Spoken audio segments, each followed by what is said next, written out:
Hello, everyone, and welcome to the latest edition of the Lunchtime Learning webinar series from the Green New York program. My name is Brendan Woodruff. I'm the Director of Sustainability at DEC, and I want to thank you all for taking the time to join us here today. A couple quick housekeeping things before we get started today.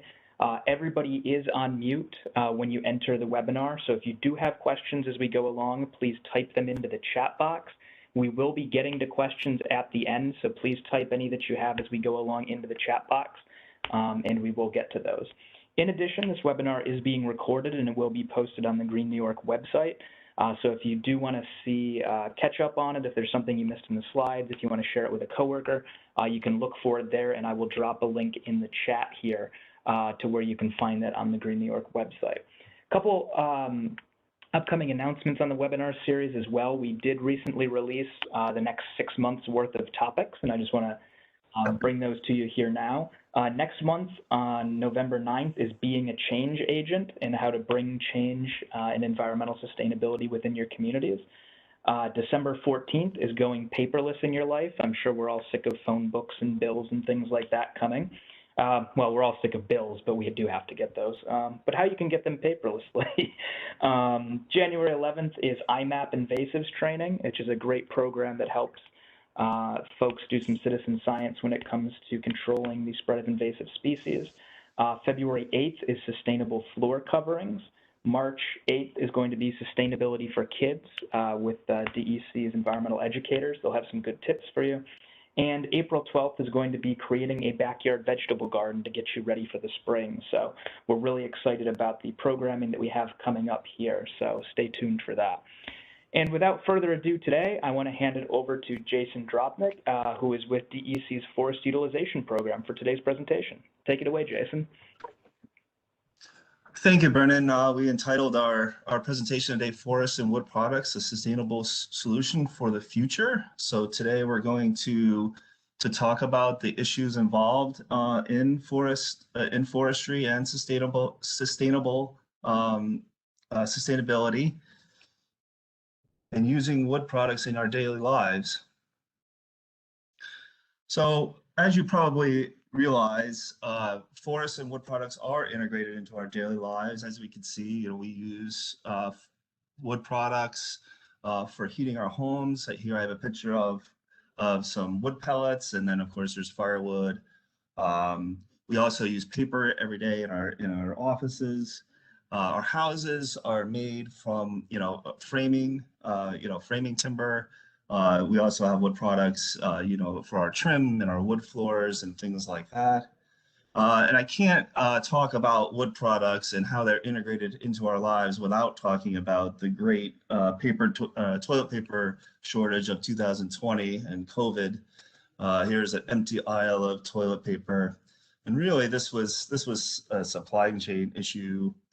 We all got sent home, so we started using the Charmin instead of the industrial toilet paper here in our offices, and the factories took a little while to switch over. So this just illustrates how important these products are in our lives. They also provide aesthetically pleasing places for work and home. There is a growing movement to use wood as it's a natural product. A natural environment provides some warmth into our spaces. In our offices, down in the right-hand corner, this is I think it's the University of British Columbia. So places that we like to be in, and it helps us relax, less stress, focus a little more. I definitely would feel a little better if I was working in one of these environments than in my cubicle here at DEC.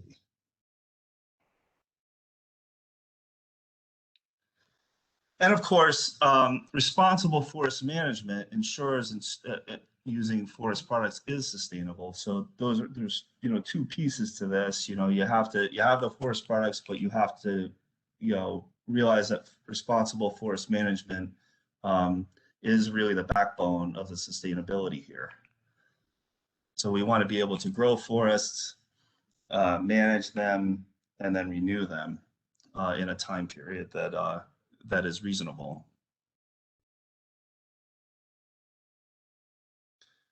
just to talk about New York State and bring it down to what we have here for our forest resources here in the state.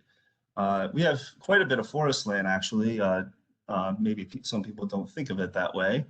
18.6 million acres of forest land here in the state total. 63% of our state is forested, and we have more forest now than we had 100 years ago, where we were in the low 20s as far as percentage of forested land. Another fact that people don't necessarily realize is that 74% of these acres are privately owned. So private landowners own most of the forest resources here in the state. However, we do have vast public resources.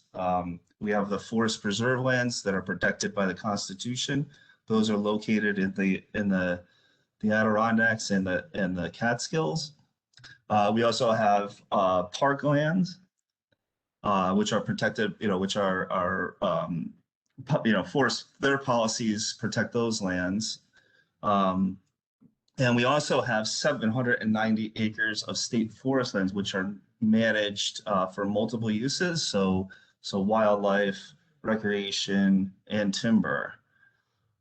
So we have pretty vast, diverse resources here in New York State.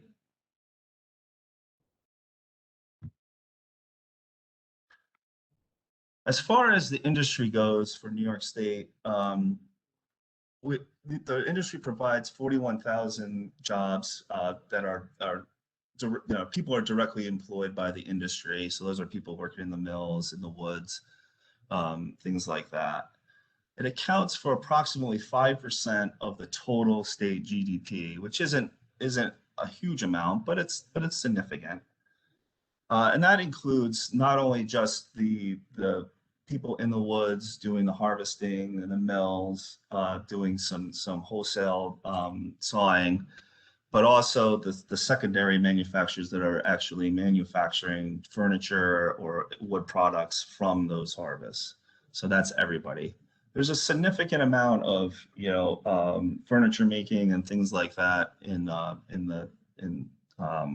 down in New York City and in those areas. So if we want to look at a couple of graphs here that I have, and this is each year our program puts out the timber production output report. We're actually always a year behind just because we survey the previous year. So this is the latest one we had was in 2019. And two graphs here just shows you that we are mostly a hardwood state, and that's because of our resources. Our resources are mostly hardwoods. We have some of the most best quality hardwoods in the world, really. You can see that we have a decent amount of export market for those hardwoods too. If you look at the second graph, the red is our exported wood. So it's desirable.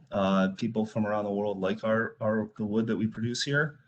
We have some beautiful, our beautiful oak and ash and cherry is desirable by other countries and other states.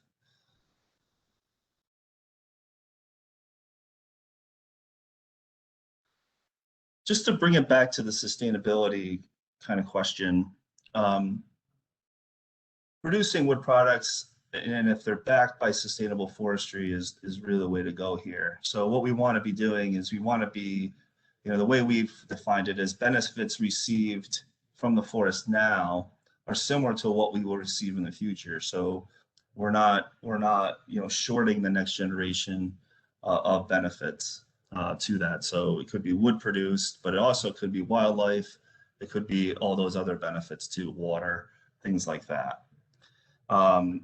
Managed forests for the long term using silviculture, which is the scientific practice of growing and cultivating trees, is really how you manage forests sustainably.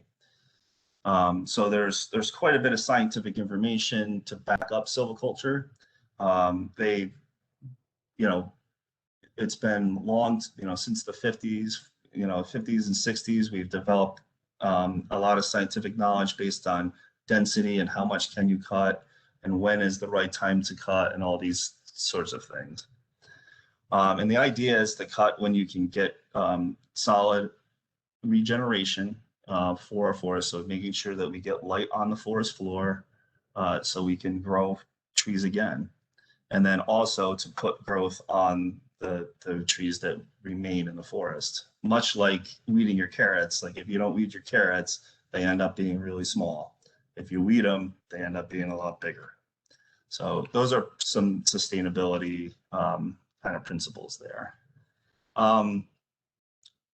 As far as measures and values for forest sustainability in the past, most of the past had focused on timber and water.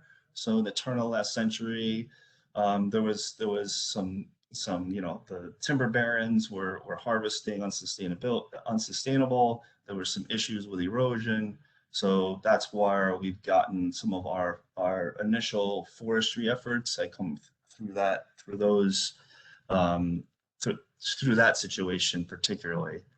But we have evolved over time, and now we include some of these values, such as wildlife and recreation. I have carbon down here. Carbon's a big thing right now, as far as we're talking about how do we manage our forests to get us more carbon. So that's going to be part of the mix in the future too. We also are recognizing that we need to recognize indigenous rights on some of these lands through some of our unit management plans here at DEC that manages our state lands and things like that. So there's a lot to go into this. The forest certification programs that I'm going to talk about later also take these values into account. So in New York, particularly, we grow twice as much volume as we harvest. Every 5 years, FIA does a survey of FIA, which is the Forest Inventory Analysis Program, looks at, run by the Forest Service. It basically, there's plots across the state, and they're remeasuring these plots, and it basically tracks how much, what's the status of our forest, and one of those measures is how much are we harvesting, how much are we growing. So we're doing pretty well in that regard. We're growing much more than we're harvesting at this point. 2 million acres of forests in New York are third-party certified, and third-party certification bodies for forests include like the Forest Stewardship Council and the Sustainable Forestry Initiative, but there are others. And then basically they set up standards for how you're measuring and performing sustainable forestry on your lands. So that could be private lands or public lands. So they have a list of standards that you have to abide by. You get an audit every year. It's pretty rigorous. There's a little bit of money involved as well. So basically you have sort of a third party telling you that you're doing a good job on your forestry. And we are certified here at DEC. Our lands, our state forest lands, the 800,000 acres that I mentioned before, are certified by the Forest Stewardship Council and the Sustainable Forestry Initiative. And we go through audits every year, and then we do a recertification audit every 5 years. So we've had certification for over 10 years now. So we're doing a pretty good job here, I think. We also have, there are 1.4 million acres of forest enrolled in our forest tax law program, and that's private landowners have to get a forest management plan approved by DEC, and in exchange for an 80% break on the assessment of that forest land. So it's been a program that's been around for a while, since 1976. In 1974 it was enacted, but in 76 we got our first properties. And basically this basically allows, this is like long-term forest management plans, and anytime people have to harvest, they have to submit their plan for harvesting to us, and we have to approve it. We also here at DEC, we run the Forest Stewardship Program, which is a voluntary program. People that have forests, they can call us and we'll give them some forest stewardship advice. We'll do a resource assessment of your property and come and walk with you. It's usually a really nice day. Kind of bounce some ideas off. Uh, we don't have any interest in the timber in the property or anything. We're just seeing what the property is telling us it will sustain as far as a harvesting and management and things like that. Many people that have forest land manage their lands for things other than timber, so wildlife, aesthetics, things like that. So we have to keep that in mind when we're talking about all the sustainability stuff that people really, they're up there, they have their property for different reasons. Although timber is part of it, it can be an investment for people, which we'll get into a little bit later. We also run the Cooperating Forester Program, which is there are private consulting firms in the state, and they have an agreement with us. They have to have a 4-year degree in forestry, and they have to have continuing education credits. And we provide a list. It's on our website for that if you wanted to find a private forester to help you manage your property.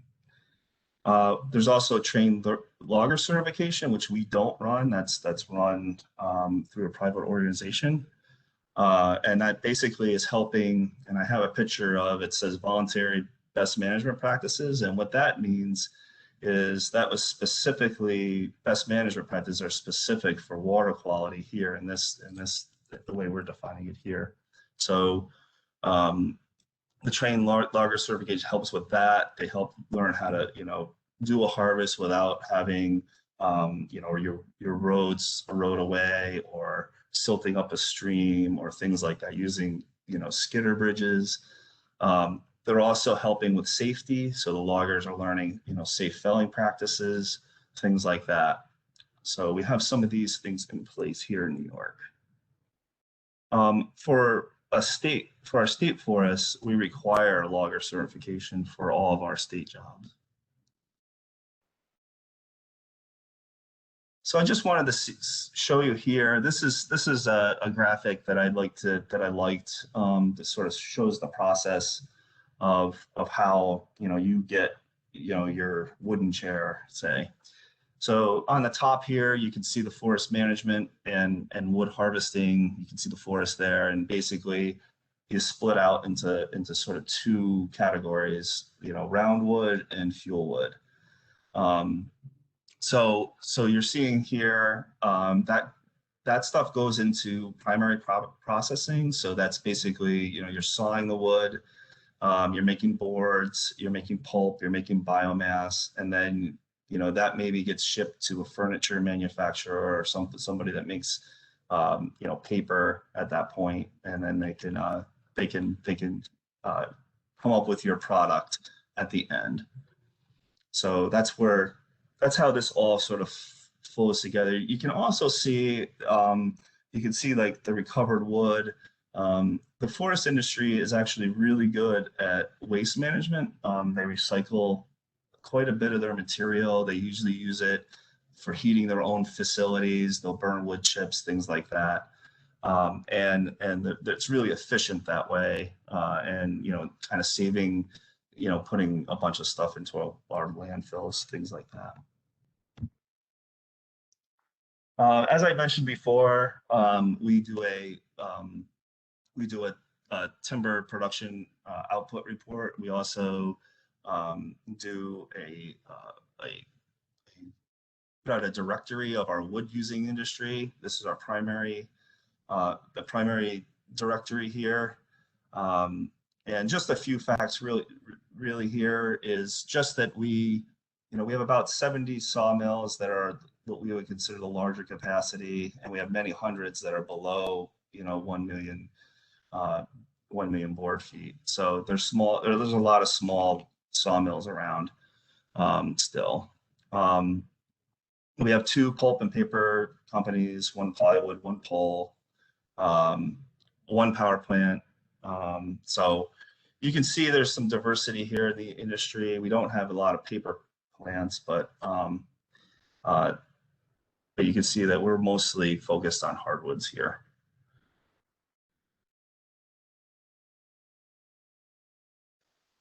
As far as our wood products, this is our secondary manufacture. This is your finished products. I have a couple of pictures here. You know, you can see the nice nice wood barrels. You know, for bourbon or whiskey or whatever.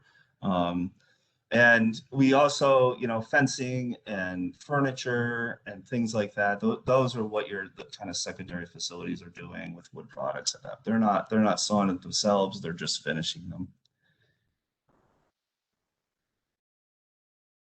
And right here, this is where how our mills are distributed across the state. You can see, you know, in the blue, that's our hardwood mills. They're pretty much everywhere, but you can see it stretches right across, you know, right to the western part of the state, and that's really our heart of our industry for hardwoods. Allegheny hardwoods are some of the nicest hardwoods in the world. You know, up north we have a little more softwood, so we have some softwood production up there. And this is our primary stuff. What I wanted to show you, the reason I wanted to show you, this is our low grade timber products. So low grade meaning, you know, they're not going to be your high quality furniture products or anything like that. They're the trees that aren't in great shape. They're kind of, when you're looking at forestry, these are the trees that you want to take out of the woods. So the trees that remain grow better, just like you want those carrots to grow, right? So low grade material is like making pallets and stuff like that, you know, using chips, things like that. So those are what those facilities do, but they're really important to doing good forest management. And I just wanted to bring up, this is a concept we're talking about here, no markets, no management. First of all, New York forest landowners, private forest, receive almost $300 million annually from selling their timber to local and regional mills, which is a huge financial incentive, and to manage their lands. And you know, getting that money helps them do some things, right? So that helps like kind of take care of their property. Maybe it's boundary maintenance or improving the forest management on their property. Maybe it's taking care of an invasive, things like that are expensive to sort of remove. Low grade harvests are really important here because you know, right now we don't have a lot of that market, and it's really hard to sell that wood. And basically what you're doing is you're not improving the forest when you're getting a harvest, if that's happening. So if you can get that stuff removed and improve what you've left, your forest will be healthier, more vigorous, and if a landowner just even breaks even with that, I think they're going to be more apt to do this type of work.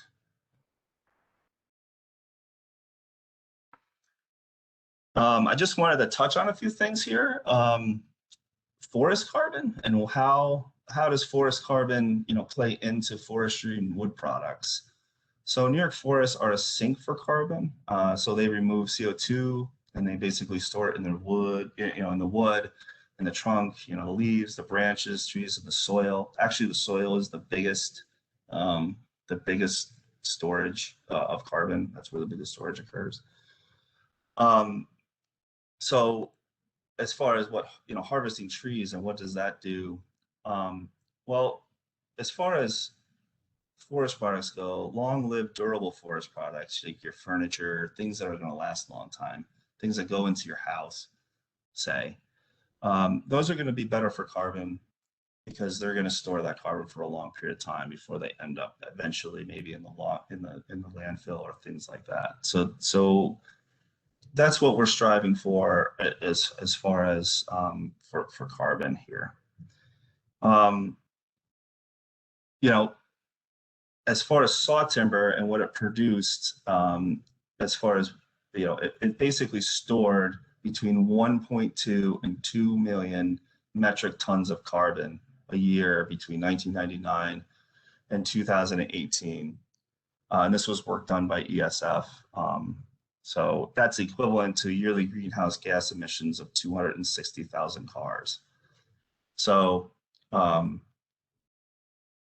there's a range here depending on the market each year. 1.2 was our low, 2.0. I think the 2.0 was like in 2005 or something like that. But we are storing a decent amount of carbon in our wood products because our wood products here in New York are hardwoods for the most part, and they're durable. Just on the durability issue and storing wood products, if anybody's ever heard of the mass timber movement, it's this current movement by industry to use more sustainably sourced wood in the structural components of buildings. So, replacing steel and concrete, things like that. It uses softwood species mostly. So that we'll talk about that in a minute, but it uses softwood species, fastened together to form large, strong panels used for supporting buildings. Here's a few pictures of it. You can see up at the top left-hand corner, that's sort of how it's engineered to give it its strength. There's some examples of how it looks in the inside and then outside. And of course, they're really beautiful because they're made out of wood. There's some economic issues with it.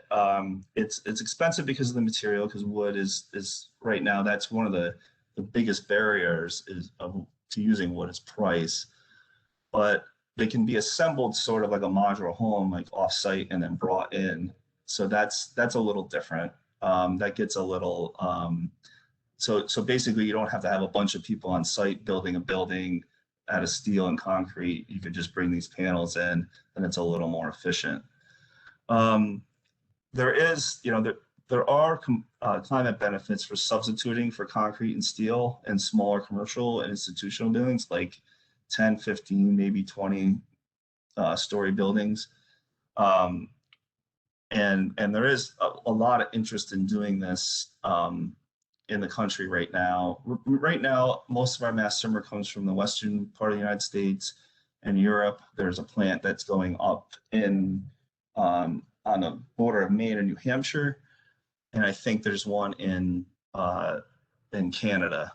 So it's getting a little closer, which is good.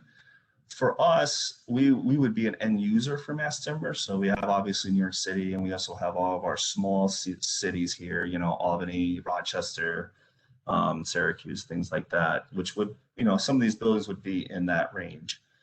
But we would really be an end user here. It would really impact our forests right now. They are trying to qualify hemlock, so that would be something that we would maybe participate in as far as a market.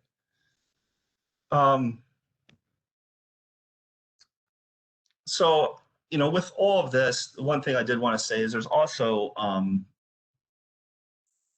so with all of this, there's actions that the public can take to support sustainable forestry.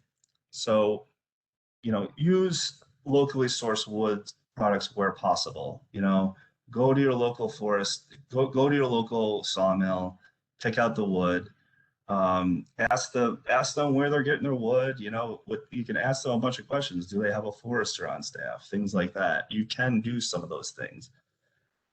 You can buy third-party certified forest and wood products if you can't get them local. Many of our framing products aren't made here in New York State, so you're going to have to look for something else. So look for the little stamp.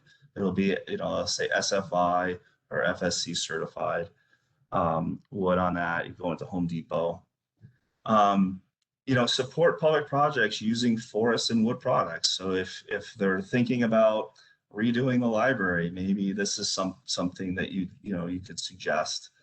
Our invasive crew made me say, don't move firewood, which makes a lot of sense, because what we don't want to be doing is moving firewood around, and then you're not able to do really great management that way. You're really just sort of closing the barn door after the cows got out.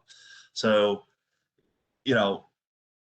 don't move firewood, because we're transporting all kinds of bugs around doing that, and they get into our forests, and it's hard to stop them.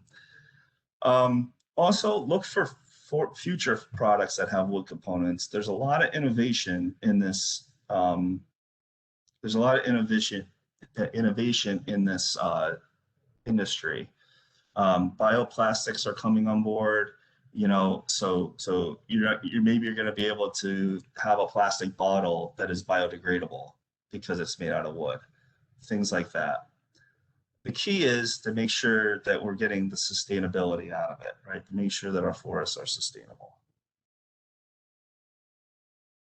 So if anybody here knows any landowners or landowners themselves, this is actions landowners can take to ensure timber harvests are sustainable, and the products that are coming off them are.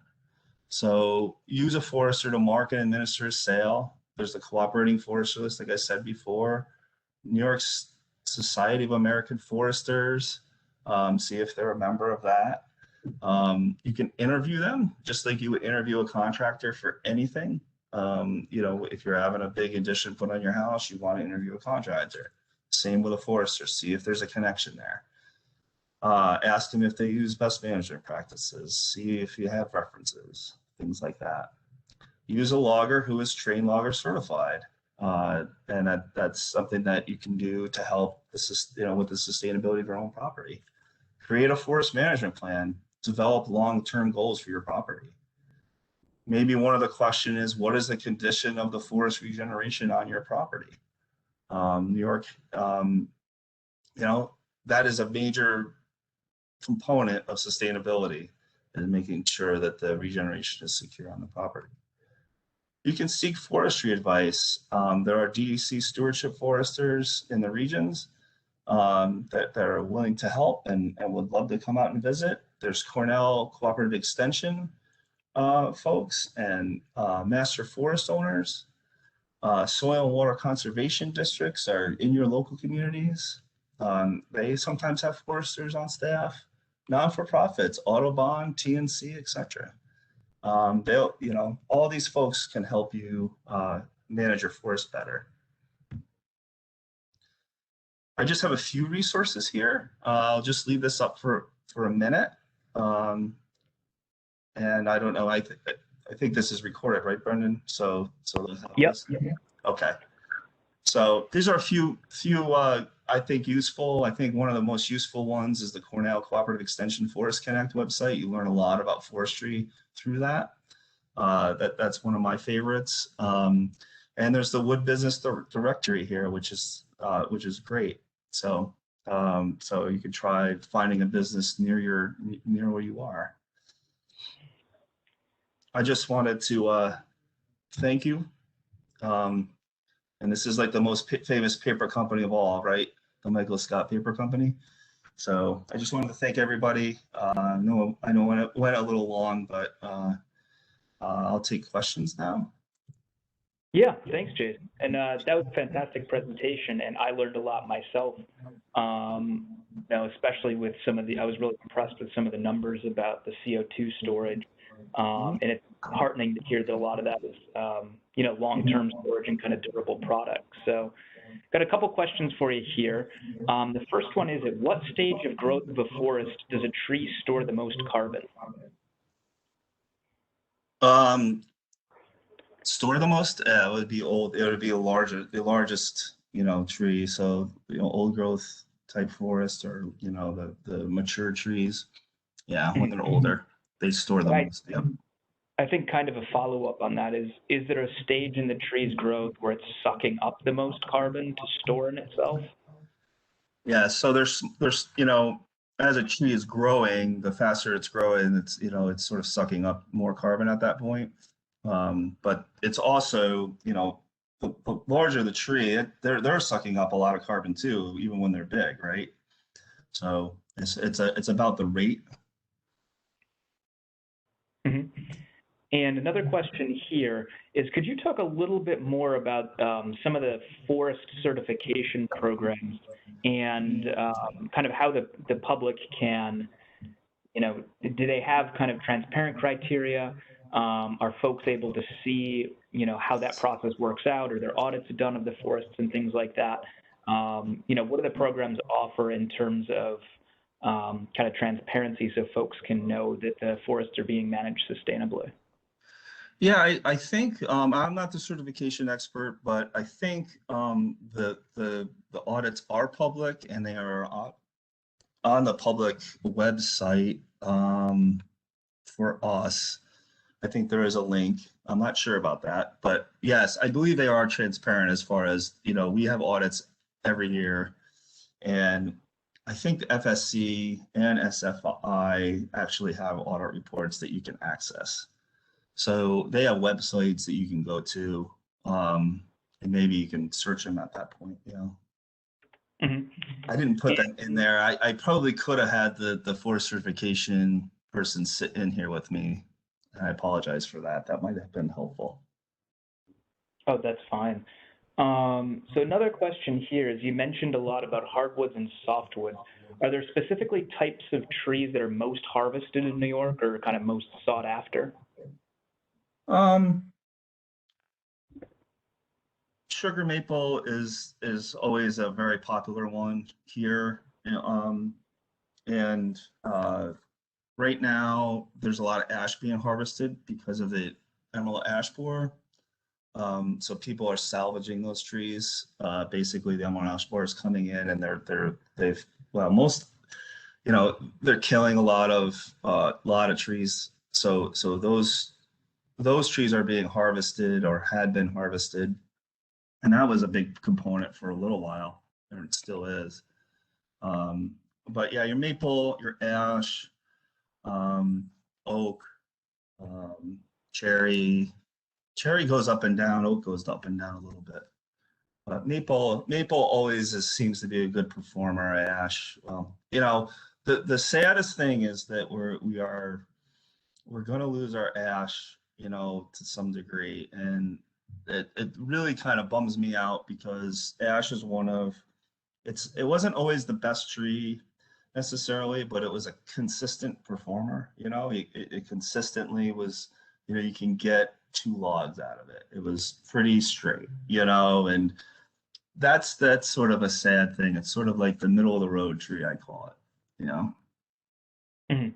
So Yeah, that makes sense.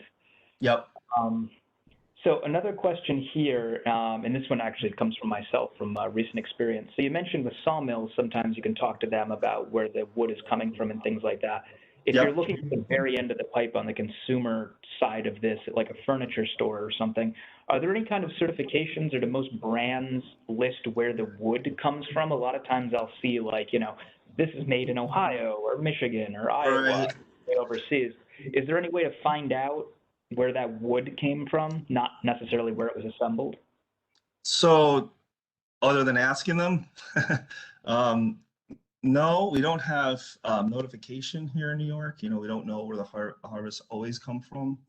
Mhm. I would say that the thing about the hardwood industry, most of the hardwoods that are harvested, um, they don't have certification. It's most of the paper and pulp manufacturers that have bought into that, and they have that. Um, that you would not necessarily get an FSC certification on a hardwood product.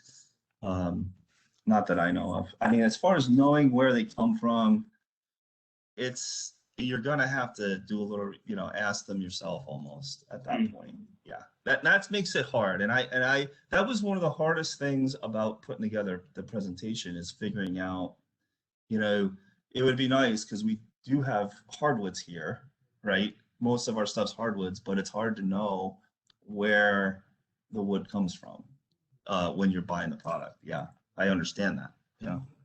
And it's probably like a lot of other products we've talked about in this series where the supply can come from anywhere depending on who has it and what, who had a good year for something and who has the lowest price. So I'm sure a lot of the furniture producers and others are probably looking at the market and they might have, contracts out there with folks, but, Yeah, it comes from not getting. Pennsylvania, it comes from Ohio, it comes from, it comes from neighboring states. I would say that most of the neighboring states do have a harvesting, that they're not harvesting more than they're growing, just as a base level of sustainability. I don't know about Pennsylvania or Ohio, but the New England states for sure are all over.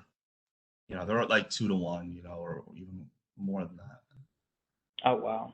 Yeah. So we got some questions about That's a base specific. level of sustainability, though. That's not taking into account the other things. Yeah, that makes sense. And that gets into another question too about kind of the emissions profile of transporting wood long distances.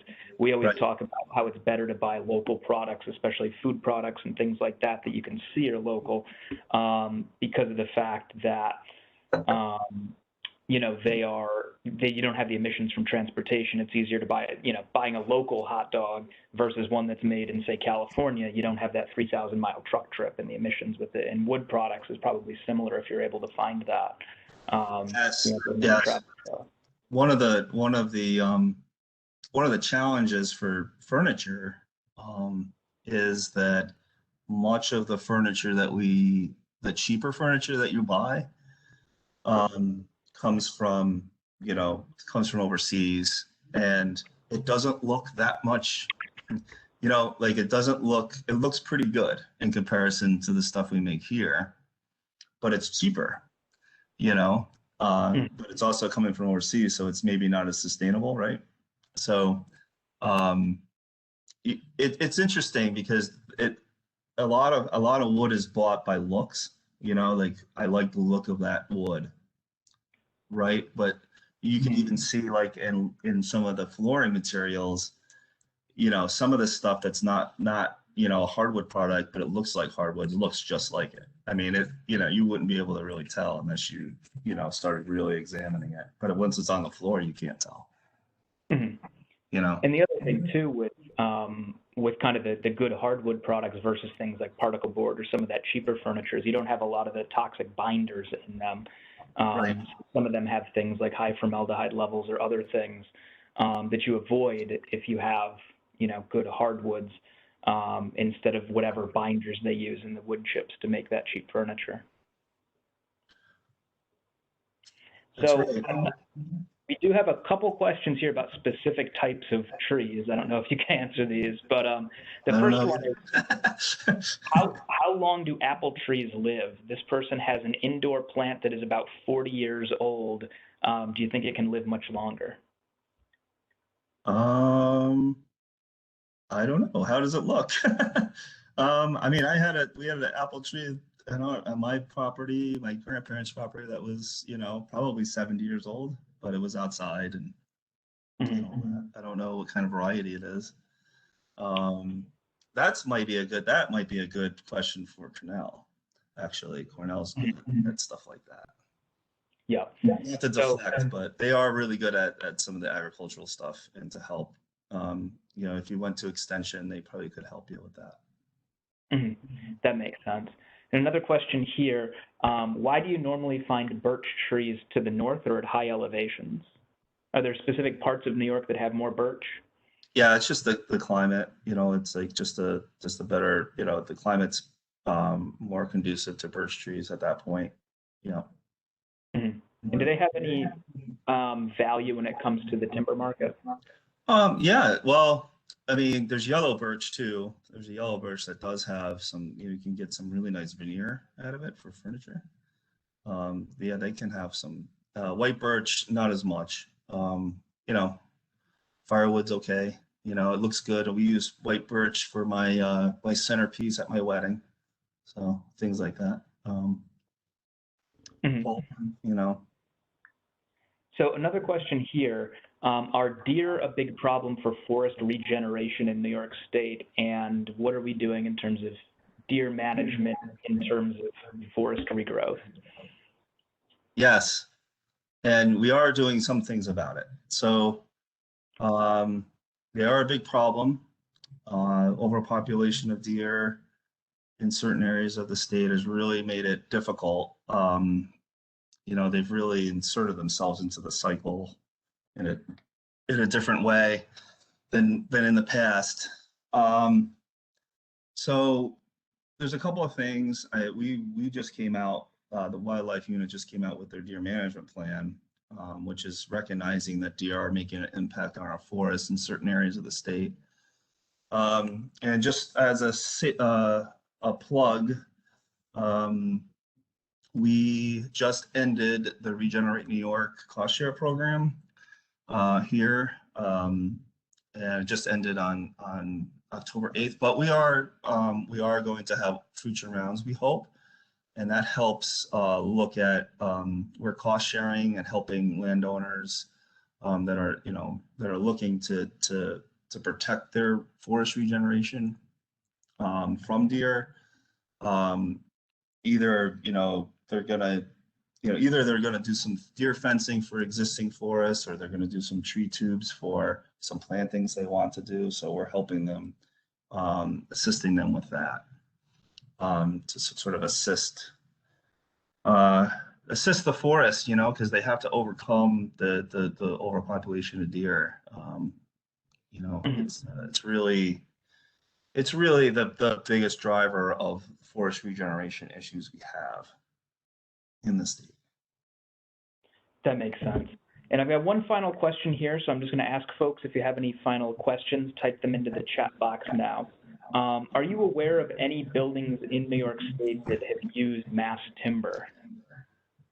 Um, hmm, no, but there are some in the works that I'm pretty sure. I think there's one on Long Island or near, and I'm like, is it Long Island? I think it's Long Island. And then I think they were doing a contest, a design contest at SUNY ESF for mass timber too, a little while ago. But I can't think of anything off the top of my head right now, but that's just right now. Is there a way to get back to people, Brendan? Yeah. Okay. Yeah, if you Well, want to send it over, yeah, I can get in contact with them. I might be, I may have just forgotten about a couple, that's all. I know that it's a big issue, and institutions have been wanting to do that. Like the dormitory, people have been looking into that as a solution. Mhm. Because yeah, they're So, intrigued by it. yeah, it seems like it could be a really good solution. So, not seeing any more questions coming in here, so I just want to say, do you have any final thoughts for folks that you want to leave them with? Yeah, I just wanted to add about the mass timber thing, actually. So, we're promoting, we promote the mass timber kind of idea as sort of a regional solution, because we're hoping that we're going to get the source material from places that are in the eastern United States fairly soon. Right now, we're not really able to do that. But the other thing is, if people are using wood in their buildings just for structure, we're hoping what they'll do is they'll use wood in, in the trim materials and the paneling and things like that that are from our local New York State places. So we're just promoting wood as a general sustainable solution. And it doesn't always line up exactly for perfectly local state, but regionally, we've been working with other states um, to see how that would work across state lines. How can we promote that and then incentivize it? Maybe, I don't know. And a lot of the space is talking about this within the CLCPA, the Climate Leadership and Community Protection Act. So we're talking about wood a lot in that space, forestry, wood, and as a solution. So if you use wood, I think you're going to be in pretty good shape. I think you just got to do a little bit of research, Mhm. Yeah, so I want to thank you for taking the time to join us here today, Jason. This is a fantastic presentation, and thank you for staying for questions. And I want to thank everybody for joining us. Just as a reminder, the next edition of this webinar is going to be on Tuesday, November 9th, and it's going to be on being a change agent. So thank you very much, everyone. Thank you, Jason, and have a good day. Thank you.